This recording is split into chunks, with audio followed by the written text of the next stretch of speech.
on reviendra sur Connexio et le sens de cette entreprise au cours des échanges pour faire le lien avec la thématique qui nous intéresse.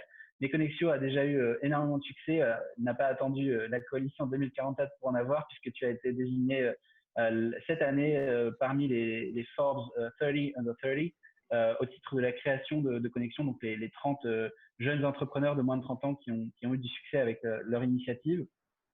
Et on a, pour te donner le change, si j'ose dire, Moussa Camara. Je suis ravi Moussa, de te revoir dans ce contexte. Tu es aussi entrepreneur social, focalisé sur des sujets relativement proches dans la philosophie de Jean, en tant que sur les sujets d'inclusion sociale, de diversité, d'entrepreneuriat au service du développement personnel de chacun, et en particulier de ceux qui sont souvent les plus vulnérables sur le marché de l'emploi, ceux qui viennent des quartiers ou des zones rurales. Tu as commencé à être entrepreneur assez tôt dans ta vie, dès 2017, donc ça fait déjà 13 ans. D'abord avec une première expérience dans l'installation de Telcom ou dans le domaine de l'informatique, avec évidemment toutes les difficultés qu'on peut expérimenter quand on est entrepreneur, liées notamment au financement des entreprises, et puis entrepreneur aussi dans le domaine public, si j'ose dire, puisque tu as créé Agir pour réussir, qui est une maison de quartier qui était basée à Cergy-Pontoise.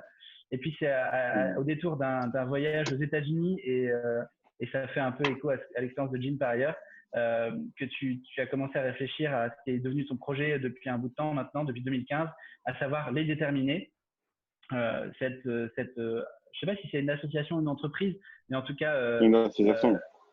Cette association qui a pour objectif d'accompagner ces entrepreneurs qui font en fait le plus face à l'adversité, c'est-à-dire les entrepreneurs qui, en plus de l'adversité économique, font face à l'adversité sociale ou territoriale, c'est-à-dire les jeunes entrepreneurs qui viennent du monde rural ou des quartiers populaires et qui ont besoin d'un accompagnement tout particulier que tu es déterminé à leur offrir. Donc, merci à tous les deux vraiment d'être là. Merci. On a devant nous une petite heure d'échange. Ça sera un petit peu plus court. On rendra l'antenne à 11h55 et on aura l'occasion de prendre des questions de la part de nos auditeurs. Donc, chers amis, je vous invite d'ores et déjà les uns les autres à poser vos questions via le chat de Zoom si vous vous sentez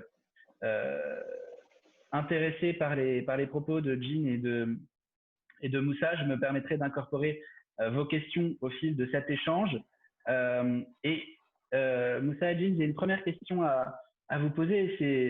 Tout à l'heure, Pierre-Emmanuel l'a dit, l'objectif de la coalition 2044, c'est de faire émerger à l'échelle continentale, à l'échelle de l'Europe, au sens large, les priorités de la jeunesse, pour que ce soit les jeunes d'aujourd'hui qui bâtissent ce fameux monde de demain dont on a tant parlé pendant la crise du coronavirus. Est-ce que, sans préempter les résultats de cette consultation, puisqu'on va attendre les résultats naturellement, mais est-ce que vous pourriez nous dire quelles sont, selon vous, de là où vous vous trouvez, les priorités de la jeunesse que vous vous attendez à voir émerger de cette consultation? Peut-être commencer par Jean. Pour toi, les priorités de cette jeunesse, ça serait quoi depuis là où tu te trouves? Oui. Donc, dans un premier temps, merci beaucoup. Je suis ravie de revoir aussi Moussa, parce que je sais qu'en fait, on est quelquefois ensemble sur les tables rondes, justement. Pour moi, je pense que avec le Covid, surtout en ce moment, il y a quand même beaucoup d'enjeux. Ça bug? Vous m'entendez? Pour moi, ça va. On t'entend, mais ça bug. D'accord. J'essaie de dire des choses que vous êtes sûr de m'entendre. Si ça coupe, n'hésitez pas à me dire. Je sais qu'avec les choses en ligne, ça passe de temps en temps. Donc, dans un premier temps, je dis, et je pense que je suis assez peut-être alignée avec Moussa là-dessus, c'est l'égalité des chances. On voit avec une crise comme le Covid, dans notre cas, c'est plus, par exemple, le fait que l'activité de Connexio, qui est d'assurer qu'il n'y a personne qui est un peu laissé de côté par la fracture numérique aujourd'hui. On avait vu, en fait, pendant le Covid, que les personnes qui n'étaient pas connectées, qui étaient exclues numériquement, c'est devenu d'autant plus important. Donc, on voit en fait des plus grands écarts. Et pour moi, en termes d'opportunités, soit en fait liées avec les opportunités économiques, l'insertion socio-professionnelle évoque un monde qui bouleverse, qui est en train de plus en plus être digitalisé, où on voit il y a beaucoup de changements au niveau quand on parle des métiers de demain, les compétences qui sont nécessaires en fait pour le monde de demain justement, que ça doit aussi vraiment bien en fait prendre en compte l'égalité des chances, des opportunités. Il y a en fait une fameuse expression en anglais qui est talent is equally distributed, but opportunity is not. Et il faut qu'on réfléchisse tous ensemble à comment, en fait, si on va aller vers ce milieu-là de plus en plus globalisé, digitalisé, comment on n'oublie pas ceux qui sont les plus vulnérables et plus précaires. Merci, Jean. Moussa, Jean l'a dit, hein, ce monde du travail va être complètement transformé par la numérisation de l'économie. On dit souvent que d'ici 10 ans, la moitié des métiers qui seront offerts sur le marché du travail n'existent pas aujourd'hui. Ils n'ont d'ailleurs pas de formation pour y parvenir. Dans ce genre de situation, les publics naturellement exclus parce qu'il y a une forme de discrimination ou de difficulté à créer des opportunités sont encore plus frappés par ce type de transformation. Et ça s'accentue encore plus quand le Covid vient faire disparaître en 3 mois 60% des offres d'embauche pour les moins de 30 ans. Alors Moussa, toi, tu partages cet avis et peut-être précisément dans cette ambiance-là, comment tu vois les choses pour les jeunes des quartiers, des zones rurales avec lesquelles tu travailles? Bah aujourd'hui, la situation, elle est compliquée parce que déjà en temps normal, avant la crise, avant le Covid, il y a des grandes difficultés d'emploi, de chômage et aussi surtout d'éducation.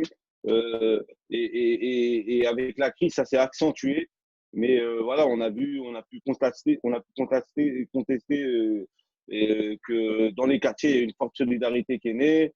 Il y a eu beaucoup d'actions positives, de solidarité qui ont vu le jour, mais qui étaient déjà là, mais qu'on a mis en avant, qu'on a mis en lumière. Et que c'est vrai, aujourd'hui, les priorités, ce sont l'éducation, l'emploi qu'il faut traiter, parce que c'est un véritable problème.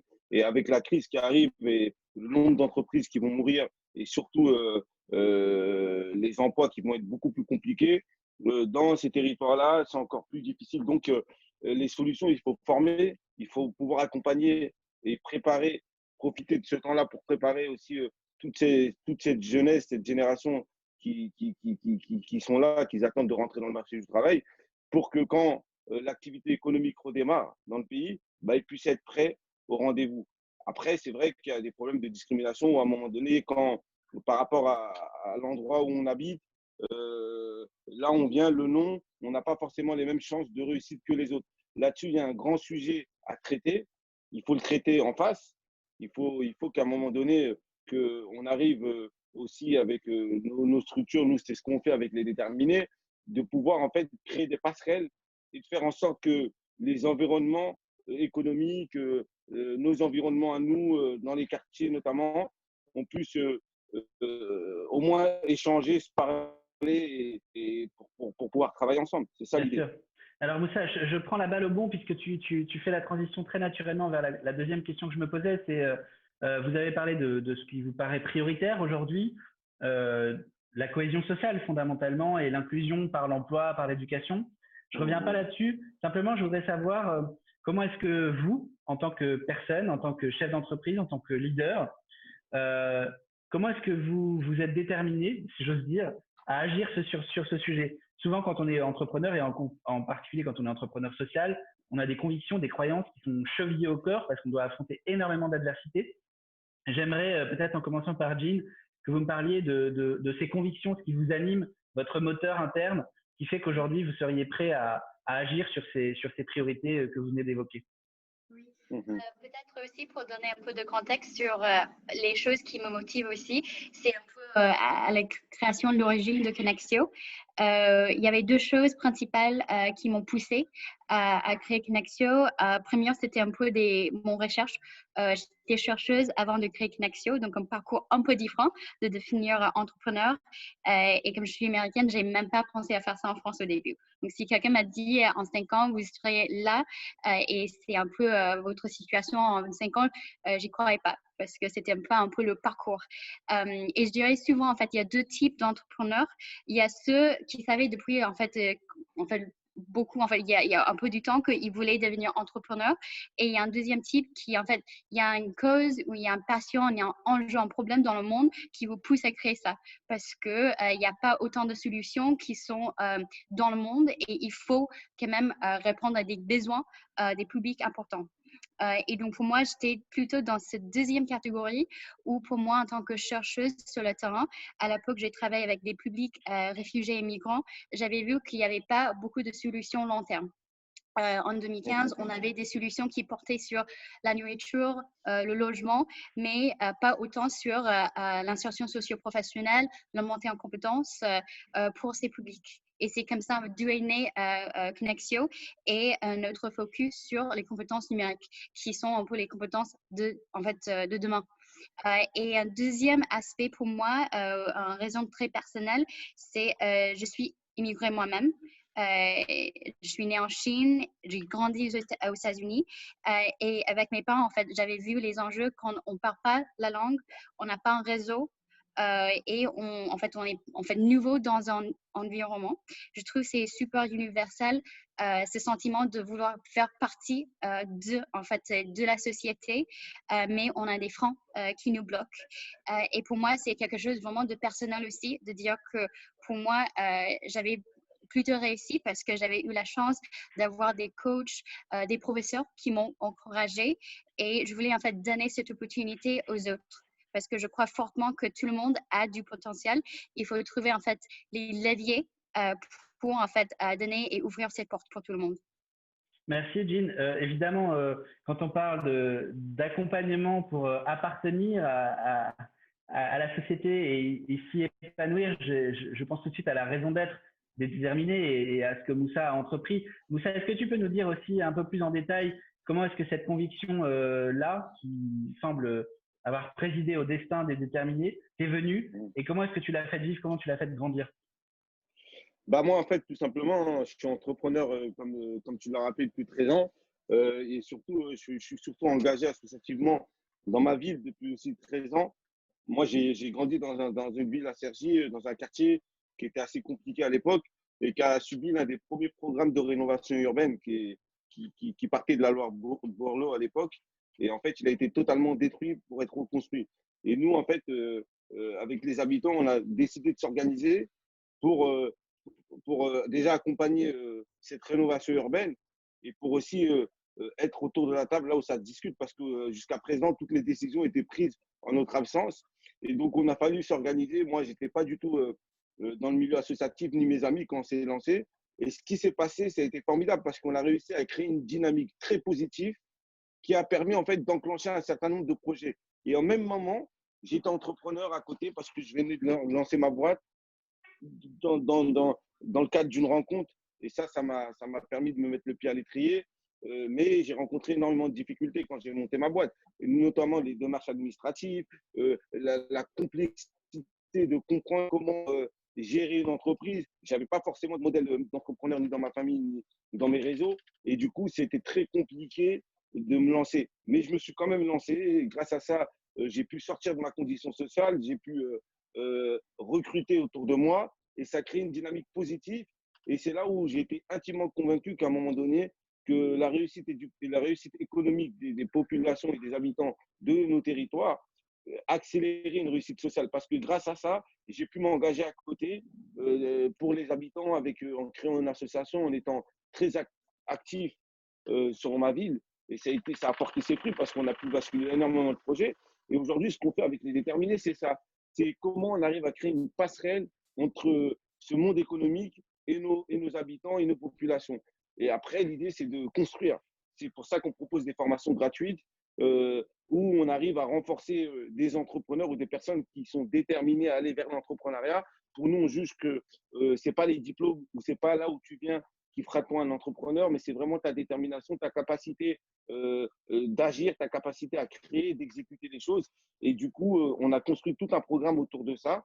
Donc, on sélectionne les personnes sur cet aspect très important de la détermination et du caractère humain de la personne, sa capacité à aller vers l'entrepreneuriat.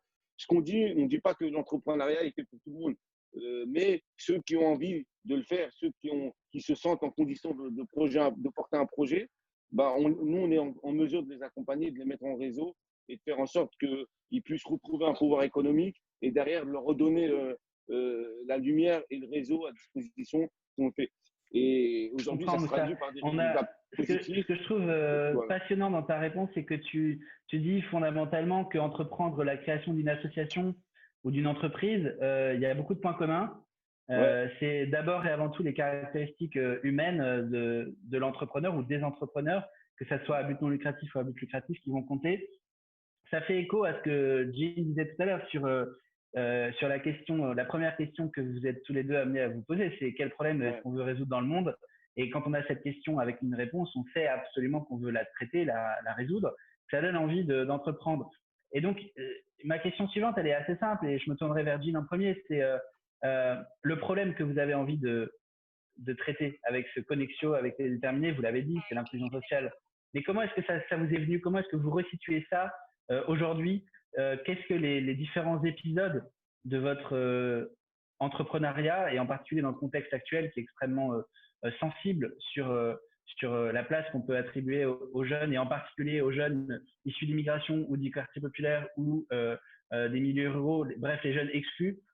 Qu'est-ce qui vous a renforcé dans votre conviction, dans le problème que vous vouliez résoudre dans le monde, et comment est-ce que ça vous a changé personnellement?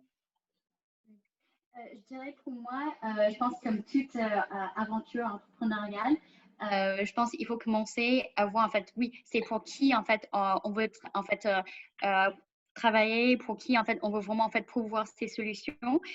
Et pour moi, par exemple, la plupart de nos publics quand même sont assez jeunes, entre 18 et 30 ans, et ils sont nos futurs. Je pense que c'est assez clair et je pense pour nous en fait c'est en fait on construit aujourd'hui mais on construit aussi pour demain. Et pour nous, ce qui est très important dans ça, c'est pour nous, on voit au sein, en tout cas, des activités Connexio, il faut toujours innover.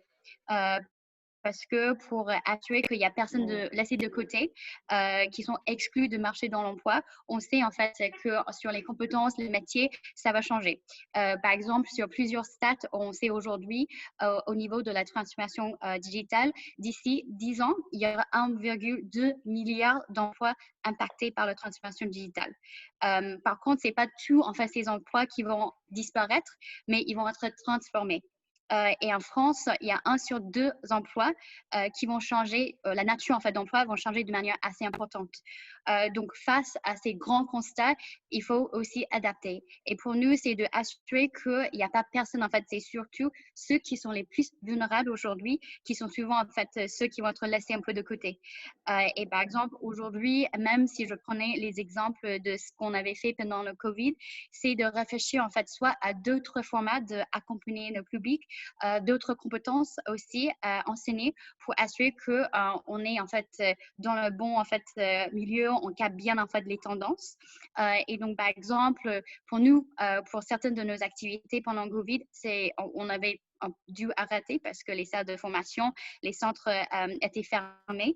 Mais pour certains apprenants qui avaient déjà un certain niveau de base, maîtrise informatique, numérique, on avait pu en fait continuer les activités, on les transforme, en fait on les a mis en ligne. On avait quand même des super bons taux d'assiduité avec ces apprenants qui avaient toujours cette envie de continuer à apprendre. Ce qui m'a frappé aussi, c'est qu'on avait des projets, on a des projets au niveau international. On a un pilote dans un camp réfugié avec les Nations Unies et même dans des conditions si précaires dans un camp réfugié où il y a en fait une mauvaise connexion à Internet. En fait, tout le monde est un peu éparpillé dans le camp. Ils avaient même continué à trouver des moyens de continuer leur parcours. Et en fait, on avait 4 formateurs qui sont regroupés en fait avec un groupe de chaque 5 apprenants par groupe et ils avaient continué en fait à leur apprentissage. Et donc, je trouve que d'un côté, on a des personnes super motivées, super engagées, qui veulent apprendre, qui veulent en fait devenir un peu nos visages de demain. Et il faut qu'on ait de notre côté en tant qu'entrepreneur, trouver des moyens justement pour les guider et les accompagner. Merci, Jean. On a déjà eu quelques questions qui nous ont été soumises par le chat. Je vais les incorporer. Merci à Pierre-Emmanuel et Jérémy d'avoir posé les questions. Mais avant de les intégrer dans la discussion, Moussa, est-ce que tu peux nous dire comment est-ce que toi, cette aventure d'entrepreneur, de social entrepreneur, t'a transformé? Qu'est-ce qui fait qu'aujourd'hui, tu restes si motivé, si déterminé? Parce qu'en fait, nous, ce qui nous motive, c'est les gens. Moi, quand j'ai voulu agir et tout. C'était déjà à la base pour changer et améliorer les conditions de vie des habitants de mon quartier avec lesquels j'avais grandi. J'étais en train de créer ma boîte, j'étais en train de développer ma boîte, j'étais en train de plutôt bien réussir. Mais quand vous grandissez avec des gens, des voisins, des amis, et que vous êtes en train de réussir et eux, ils galèrent à trouver un emploi ou une formation, bah finalement, en fait, votre réussite, vous vous rendez compte que votre réussite n'est pas complète. Comme je le dis souvent, euh, il y a une réussite individuelle si elle est collective. Et moi, j'ai toujours été dans cette démarche-là. J'ai grandi avec des valeurs de partage, d'entraide, de solidarité. Et surtout, c'est ce qui est fort et qu'on l'a remarqué encore plus dans ces quartiers-là où c'est le plus difficile. Et l'objectif, en fait, de tout ça, ça a été de redonner. Donc, ce que je fais, c'est normal. J'aurais pu être ce citoyen lambda qui finit le travail, qui commence le travail de 8h à 10h, et je rentre chez moi et je ferme la porte en regardant les enfants en disant que tout va bien dans ma vie. Mais en réalité, non, la réalité, elle te rattrape parce que tu ne peux pas tourner le dos à des gens qui ont vécu les mêmes, qui vivent les mêmes situations et qui vivent encore aujourd'hui les mêmes situations que toi, tu as vécu quand tu étais plus jeune. Et finalement, c'est cette envie de vouloir apporter en fait une réponse collective. Et moi, je crois vraiment que si chacun prend ses responsabilités et fait un peu, bah, je pense que ça peut changer et apporter une société plus juste dans laquelle on vit. Merci Moussa. Ça me donne l'occasion de poser une des questions qui nous a été soumise de la part de Jérémy, euh, qui nous dit fondamentalement que, pardon, la question vient de Pierre-Emmanuel, qui nous dit fondamentalement qu'on a toutes les raisons de se décourager, toutes les raisons de perdre cette motivation, même cette envie si je reprends un peu les mots de Moussa avec les miens, de faire le bien autour de nous, collectivement, à l'échelle de proximité. On peut être démotivé, et je pense que vous le sentez tous, c'est difficile de rester engagé, c'est difficile de garder vos collaborateurs, vos collègues, vos partenaires motivés, surtout dans une situation sociale hyper tendue comme celle qu'on est en train de connaître.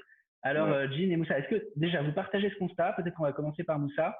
Et deux, comment est-ce que, en tant que vous, leader, chef d'entreprise, peut-être aussi un peu mentor parfois pour certaines personnes, comment est-ce que vous agissez sur ce problème de motivation? C'est vrai que c'est un vrai sujet. Moi, j'ai dû à le traiter plusieurs fois, ça soit au niveau de mon entreprise ou même au niveau associatif, parce que c'est un projet. Généralement, quand les gens s'engagent, ils s'engagent dans un projet. Et c'est un projet plus qu'humain. Et c'est vrai que moi-même, je me demande comment j'ai fait pour tenir autant de temps, qu'est-ce qui me motive encore. Parce qu'en réalité, ce qui me motive, c'est les résultats qu'on arrive à obtenir sur le terrain. C'est quand vous accompagnez une mère de famille à être logé dans un logement plus décent, plus propre, plus respectueux et tout, bah, vous voyez en fait la lumière. Et ça, c'est toute la reconnaissance. Quand vous accompagnez un jeune qui est en décrochage et vous l'accompagnez à faire en sorte qu'il s'accroche dans les études et après, quelques années plus tard, il décroche un emploi, il a une formation, etc., et il s'en sort, il se marie, il prend son logement, etc., il a des enfants, bah, ça aussi, c'est en quelque sorte sur des années, quand vous voyez tout ce que vous êtes en train de faire et vous voyez dans les années à venir, bah ça donne une motivation profonde et vous dites que vous ne faites pas ça pour la reconnaissance, vous ne faites pas ça parce que vous cherchez les honneurs ou je sais pas, une quelconque notoriété, mais vous faites ça parce que aujourd'hui, ça change la vie de femmes et d'hommes qui, si peut-être que vous n'aurez pas fait ce que vous avez fait, ils auront galéré encore plus. Après, aujourd'hui, on voit la baisse de motivation. C'est différent. Moi, aujourd'hui, quand je vois les jeunes m'ont expliqué ça tient un, mais à un moment donné, les gens ont besoin de travailler, ont besoin de vivre. Et c'est vrai que faire du bénévolat tout le temps, ça risque d'être compliqué. C'est pour ça qu'il faut trouver d'autres formes d'engagement. Il y a les services civiques, ça aide pas mal pour mettre les jeunes à l'étrier. Mais il y a une jeunesse qui s'organise de manière différente, sur des combats différents, avec les réseaux sociaux, Internet et tout.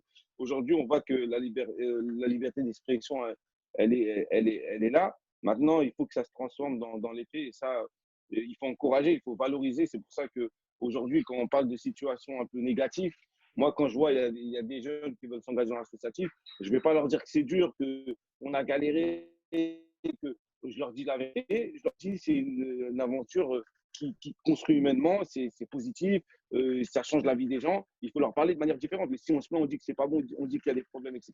C'est pas histoire de leur mentir, mais c'est aussi de leur faire montrer les choses du bon côté, quoi. Bien sûr. Simplement, positivement. Mais ça, Et ça peut j'entends encore. plein de choses dans ta réponse. J'entends rester motivé parce qu'on a de l'impact. J'entends rester motivé aussi parce qu'on a les ressources pour faire fructifier ce bénévolat. J'entends Ouais, aussi une forme de lucidité, une forme d'humilité par rapport à toutes les difficultés que ça peut représenter et de savoir l'admettre et que le travail c'est difficile et que c'est aussi ça qui rend la tâche assez belle. Jean, est-ce que tu partages ces propos de Moussa et peut-être comment est-ce que toi tu vois les choses par rapport à Connexio? Oui, je pense que pour moi, je vois des choses assez similaires, mais peut-être de donner deux autres, je pense plutôt en fait, idées ou solutions de notre côté aussi, parce que quelquefois, en fait, on peut voir toutes les injustices dans le monde et penser comment on va y arriver, parce qu'on a l'impression que ça devient pire. Et pour en fait cette dernière génération, justement, en fait, on a des stats que peut-être on n'est pas dans un meilleur en fait état que nos parents. Et en termes de la situation financière et d'autres choses en termes de notre état d'avancement. Et donc, pour moi, je pense que dans l'équipe, il y a une première chose, c'est de dire en fait déjà qu'on n'est pas toute seule. En fait, on doit vraiment penser d'une manière écosystème et de partenariat. Si je prends un exemple concret, c'est pour nos apprenants, on les aide avec nos formations, mais s'ils ont une question sur le logement, sur des questions juridiques, sur questions santé, on a en fait tout en fait un réseau de partenaires avec qui on peut faire la mise en relation pour faciliter ça. On sait qu'on ne peut pas tout faire non plus. Ça va disperser un peu nos actions. Donc, l'idée, c'est de bien concentrer sur ça, mais vraiment bien trouver, par exemple, pour nous, d'envoyer en fait nos entrepreneurs vers les déterminés, par exemple, pour ceux qui vont devenir des entrepreneurs. Ou en fait, bien d'ailleurs, en fait, sur d'autres programmes, soit d'incubation ou d'accompagnement pour nos apprenants. Et donc, l'idée, c'est toujours en fait faire ces ponts. Comme ça, on sent, en fait, ça tombe pas en fait tous les enjeux du monde sur nous, mais qu'on est vraiment tous ensemble dans la co-création des solutions. Et après, Merci Gilles, parce que oui, il y a oui. cet enjeu de collaboration qui est extrêmement important. Tu l'as dit à l'instant, un Mhm, entrepreneuriat à impact aujourd'hui, c'est aussi un entrepreneuriat collaboratif qui sait faire des liens avec des partenaires mhm, externes. Je voudrais m'arrêter sur cette idée-là et zoomer un petit peu parce que je mhm, disais tout à l'heure dans mon introduction que la société la crise qu'on est en train de traverser, qui est une sorte de crise sanitaire qui s'ajoute à une crise sociale, à une crise écologique, fait que la société est hyper polarisée et on le voit aujourd'hui avec Black Lives Matter, etc. Il y a vraiment la confiance, c'est complètement dissoute et il y a un vrai sujet de cohésion sociale. À mon sens, ça change complètement la donne, ça augmente le défi, ça le rend encore plus complexe quand on veut travailler sur l'inclusion sociale, quand il n'y a plus de confiance, que la société est si polarisée. Et j'aimerais savoir, puisque tu parlais à l'instant d'agir en écosystème, et je vais poser la question d'abord à Jean et ensuite à Moussa, comment est-ce que dans vos écosystèmes à vous, qui sont des écosystèmes d'impact, vous percevez ce nouveau défi qui se pose? Est-ce que vous êtes d'accord qu'il va être encore plus compliqué?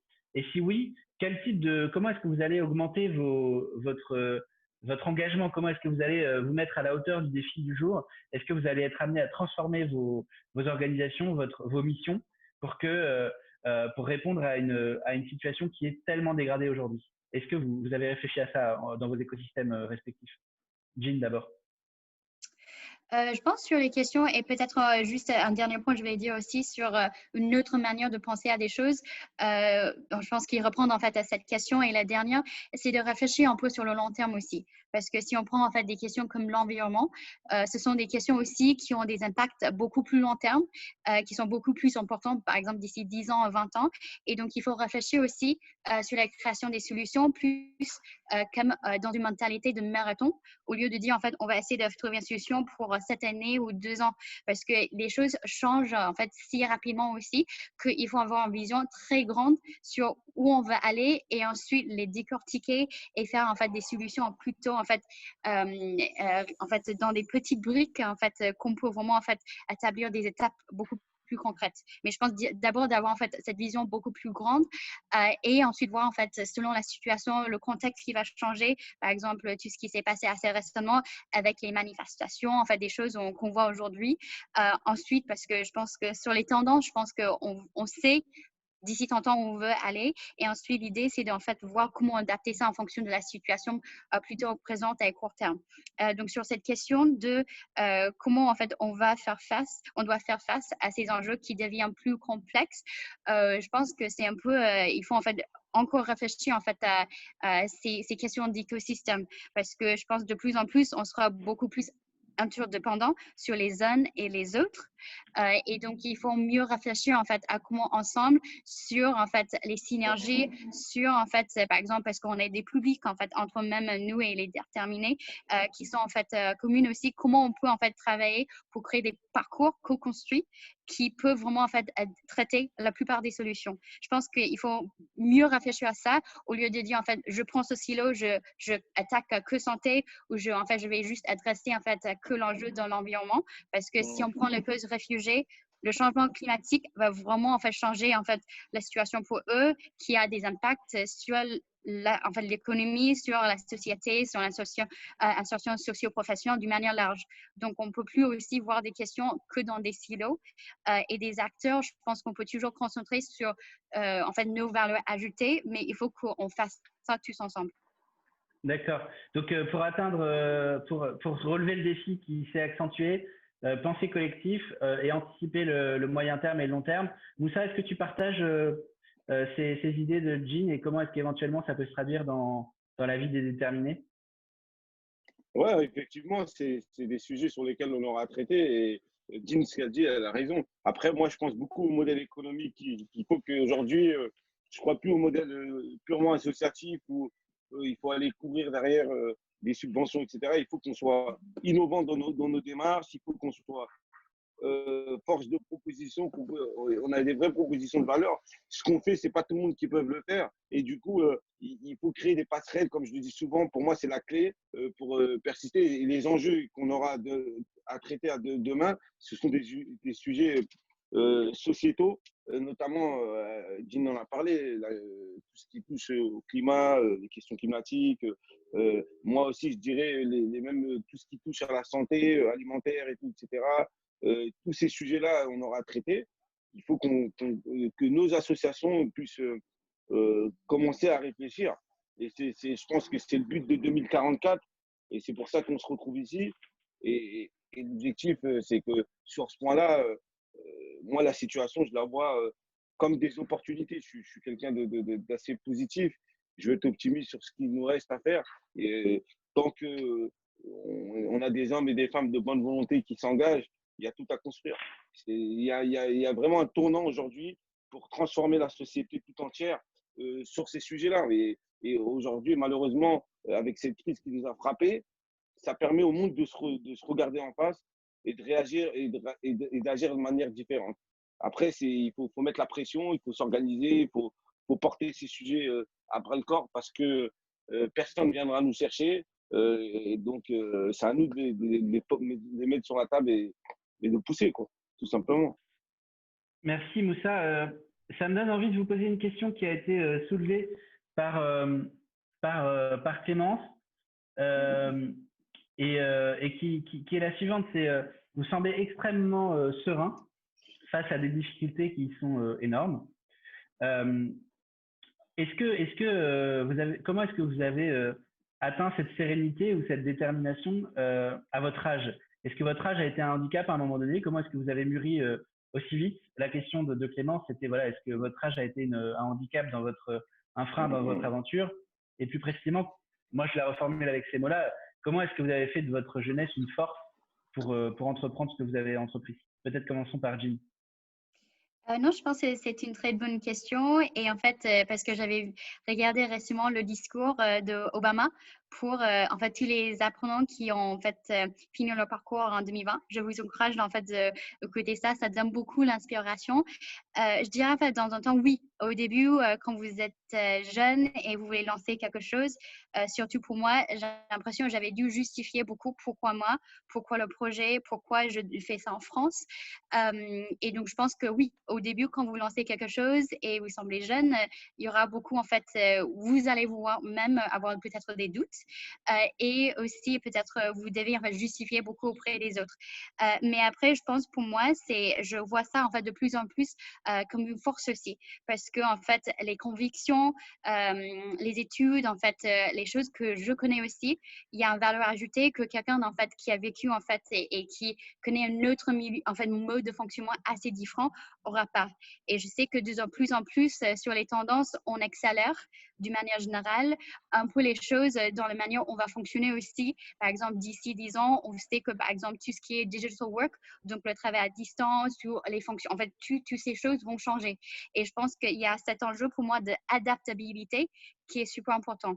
Vous allez demander à des employeurs aujourd'hui, selon en fait les études faites assez récemment sur l'impact de Covid sur le travail, le premier critère, ils avaient dit, en fait, de futur en termes de critères pour les employés, c'est l'adaptabilité. Et je trouve que ça, c'est en fait un Ouais. super critère très fort chez les jeunes parce qu'on sait, on avait vécu en fait avec l'émergence des technologies. En tout cas, quand j'avais commencé, j'avais pas en fait tous les technos qu'on a aujourd'hui, mais on sait comment adapter et ça va toujours être le futur.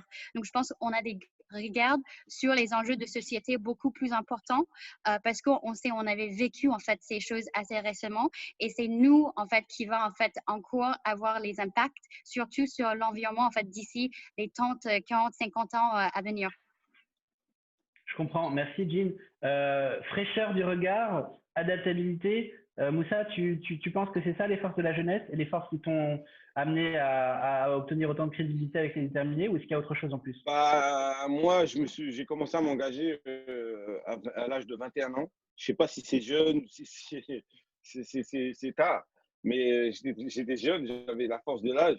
Je sais pas si aujourd'hui, j'aurais pu réaliser tout ce que j'ai réalisé avec AGPR ou les déterminés ou avec ma boîte à 34 ans. Mais je pense que pour moi, ça a été un atout. Ça a été un atout parce que j'étais jeune, j'avais pas de responsabilité, je pouvais m'engager à 100%.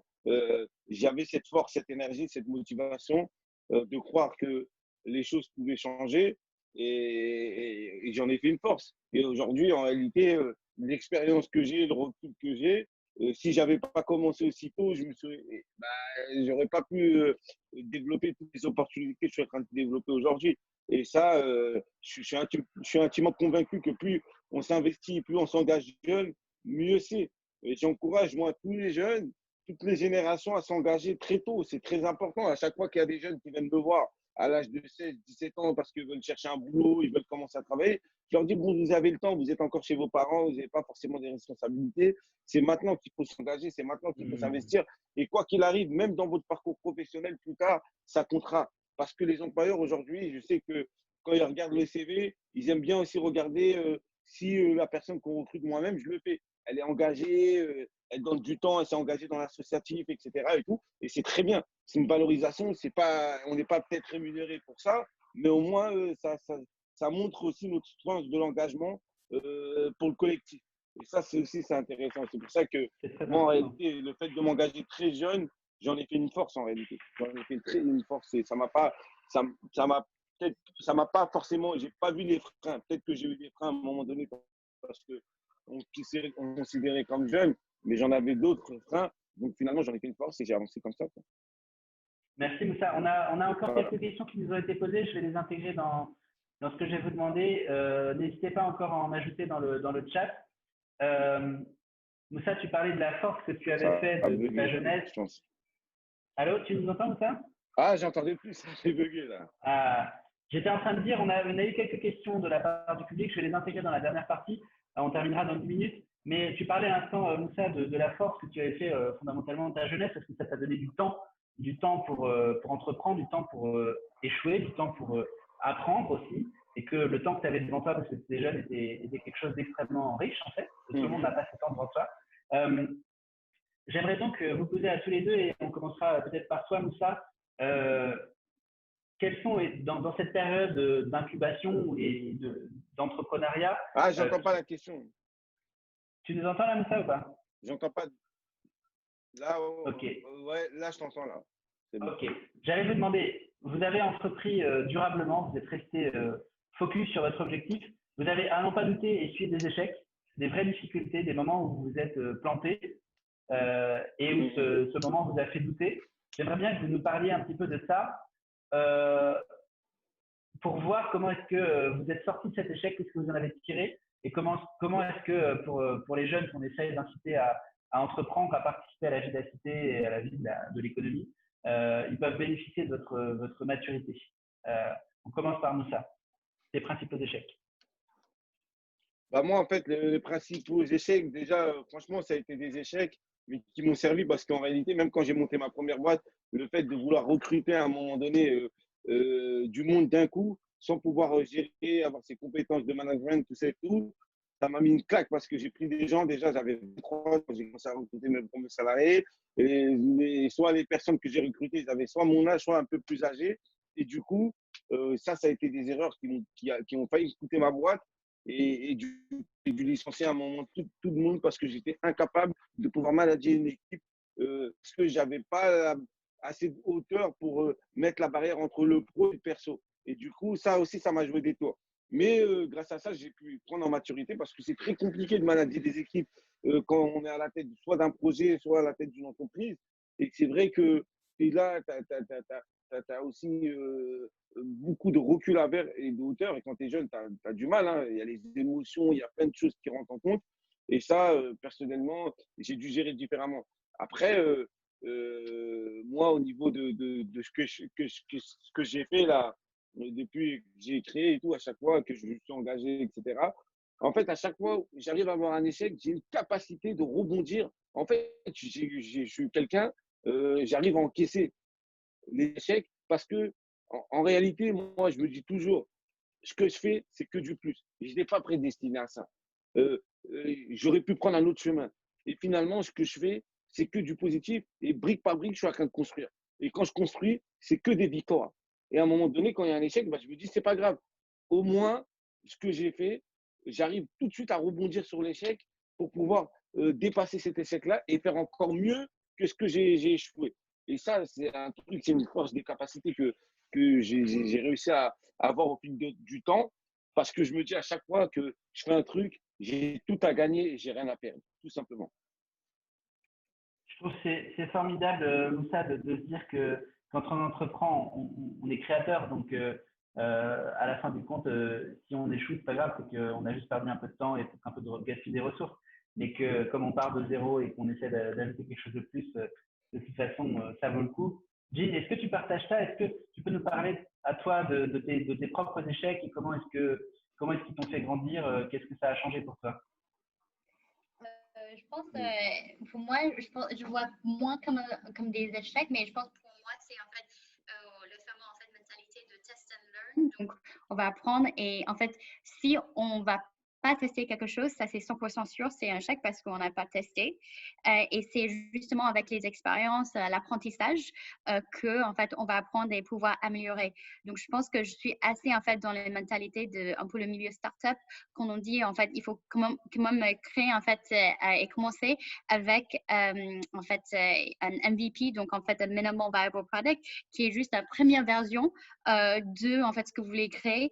Et en fait, on sait aussi que la première fois, ce sera jamais parfait, quelque chose que vous avez créé. Je pense qu'il y a des gens en fait avec qui je vais donner un certain conseil parce qu'ils hésitaient justement de commencer sur quelque chose parce qu'ils voulaient que pour la première fois, ça soit parfait. Et je pense pour une première fois, il n'y a jamais parfait. Et je pense qu'on ne cherche pas parfait parce que, en fait, c'est un peu le milieu, en fait, de pouvoir changer ça. C'est un peu comme ça aussi. On va continuer à améliorer, innover, pivoter, en fait, je pense créer des choses. Donc, je pense pour moi, c'est plus, en fait, on va voir, en fait, des petits échecs si on voulait, en fait, utiliser ce terme. Mais à la suite de ça, en fait, on peut utiliser ça soit, en fait, pour continuer dans le bon parcours ou, en fait, pivoter un peu pour ajuster en fait et en coup en fait aller plus loin. Mais je pense en fait dans ce milieu-là, je pense même on peut prendre en fait un produit, une entreprise ou même nos carrières. Il faut réfléchir aussi comme ça. Si on prend pas des chances, on prend pas les risques de tester, on sait jamais la réponse. Et pour moi, c'est en fait de faire ça, peut-être pas prendre des gros risques, mais quand même des petits risques. Et en fait de, comme on dit en fait, fail fast, dans le sens que tester, si ça marche pas, en fait, il faut en fait quand même aller assez rapidement sur les prochaines étapes, sur la suite. Je trouve ça génial, Jean, que tu nous parles de ça, et je sais que tu n'es pas, malgré le fait que tu parles un français parfait à l'origine de notre culture française, où on a effectivement un rapport à l'échec et à la perfection qui est extrêmement nocif. Et on a un très mauvais rapport à l'expérimentation, en fait, de se donner les moyens de tester, de prendre en compte, d'analyser les résultats. Donc, c'est très précieux que tu nous dises ça. Ce qui m'amène à la dernière question qui nous a été suggérée par Sylvie. Sylvie nous demande par où il faudrait commencer pour traiter les grandes priorités qu'on a évoquées au tout début de nos discussions, c'est-à-dire l'inclusion sociale et en particulier dans cette période de crise, de justice sociale fondamentalement. Si vous deviez entreprendre une nouvelle expérience aujourd'hui pour essayer quelque chose de nouveau, par où faudrait commencer selon vous? Qu'est-ce qu'il faudrait tester en premier pour répondre à cette crise? Pas forcément en rapport avec vos propres entreprises ou vos propres associations, mais en général. Est-ce que vous aimeriez lancer un nouveau projet, en tester quelque chose de nouveau pour répondre à la crise qu'on est en train de traverser? Peut-être commencer par Moussa. Attention Moussa, à ton micro.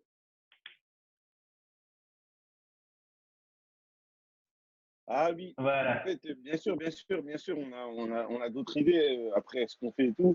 Moi, je suis quelqu'un, je suis toujours dans l'innovation, je suis aussi dans, dans ce que je vis au quotidien, sur le terrain et tout, etc. Et c'est vrai que moi, il y a un sujet qui me passionne un peu plus, que je suis en train de regarder, c'est le bien manger. Parce que, en réalité, moins tu as des ressources financières, plus tu es dans la précarité, et moins tu t'alimentes correctement.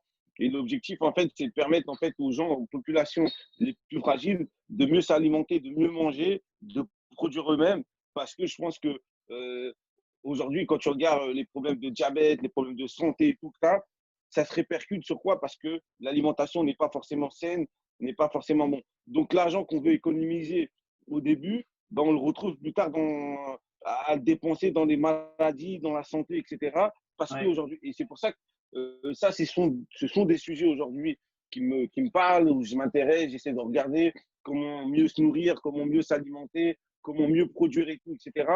Parce que je sais que si on investit très fortement là et qu'il y a un tiers de la nourriture qui est produite, qui va à la poubelle directement parce que c'est pas consommé ou parce que c'est pas vendu ou pour X raisons qui est gaspillé, comment on arrive à Oui, redéfinir la chaîne de production et faire en je sorte que comprends. chacun, et même les populations les plus fragiles, puissent mieux se nourrir, mieux s'alimenter pour éviter les problèmes de santé plus tard. Voilà. C'est très clair. Merci. Jean, il nous reste 2 minutes pour que tu puisses nous dire, toi, ce qui serait ton nouveau projet pour ce monde de demain, cette coalition 2044 en somme. Ouais, j'avais vu aussi peut-être la question un peu dans un deuxième sens aussi, peut-être si quelqu'un veut lancer aussi sur un nouveau projet, quelles sont peut-être des premières démarches à faire. Pour moi, je pense que ce qui est un peu difficile pour moi, je pense que je suis très, très engagée sur l'enjeu que j'ai maintenant, qui est un peu un grand obstacle de l'inclusion. Donc, pour moi, c'était de faire ça, mais à une plus grande échelle. En fait, aujourd'hui, on est en France, on a commencé un pilote au Malawi en Afrique, mais on a des beaucoup en fait plus grandes ambitions pour aussi assaimer nos activités et travailler avec des partenaires aussi au niveau international. Donc je dis c'était moi, je pense que je continuerai, mais peut-être sur une plus grande échelle. Et après, juste rapidement, si c'était moi aussi, et pour lancer en fait sur un nouveau projet, je dirais en fait les bonnes choses à faire dans un premier temps, c'est de en fait bien écouter, voir en fait les autres entrepreneurs ou projets qui sont en fait dans le domaine qui vous intéresse. N'hésitez pas en fait à envoyer un petit message sur LinkedIn en disant que est-ce que je peux parler avec vous, est-ce que je peux apprendre, est-ce que je peux devenir bénévole. Je pense que c'est très important d'engager sur le terrain, de bien comprendre aussi, parce que quelquefois on voit des choses de loin et en fait en réalité sur le terrain ça peut être aussi des niveaux d'apprentissage. Donc je pense que tout ça c'est assez important de bien être sur le terrain, de parler, d'échanger avec ceux que vous admirez et vous souhaitez suivre. Je pense que tout ça en fait c'est des bons en fait premières étapes. Merci, Jean.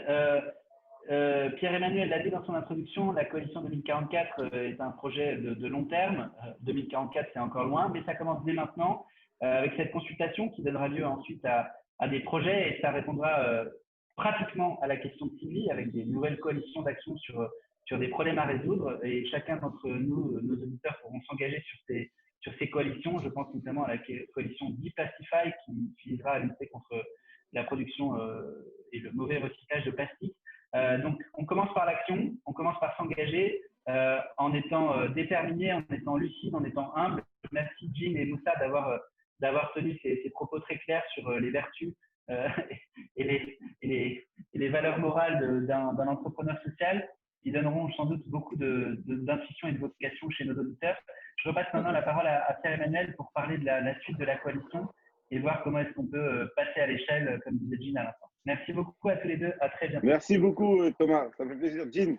Merci à toi aussi. Merci beaucoup à tous les trois pour cet échange hyper riche. Je pense beaucoup d'enseignements pour les jeunes qui nous écoutent. Je vais remettre une petite couche sur le questionnaire, sur le fait de donner son avis, puisqu'effectivement, c'est important de manifester, potentiellement de manifester son mécontentement, mais derrière, il faut prendre la parole, derrière, il faut agir, comme l'ont fait Jean et Moussa. Alors évidemment, c'est des exemples idéaux, puisque c'est des parcours impressionnants, mais vous pouvez le faire chacun à votre échelle facilement, depuis votre canapé pour commencer, en prenant la parole sur ce rapport qui sera ensuite partagé et qui donnera lieu à des actions concrètes. Donc, si vous prenez le temps de remplir ce questionnaire, derrière, vous pouvez avoir un impact. S'il vous plaît, faites-le. Ça sera fait par plein de jeunes à travers l'Europe et on a besoin que ce soit représentatif pour que ce ne soit pas une consultation supplémentaire un petit peu bullshit. Merci beaucoup à tous. Très bonne journée et à très vite pour un prochain débat de la Coalition 2044. Merci à tous. Au revoir. Merci, bonne journée. Au revoir.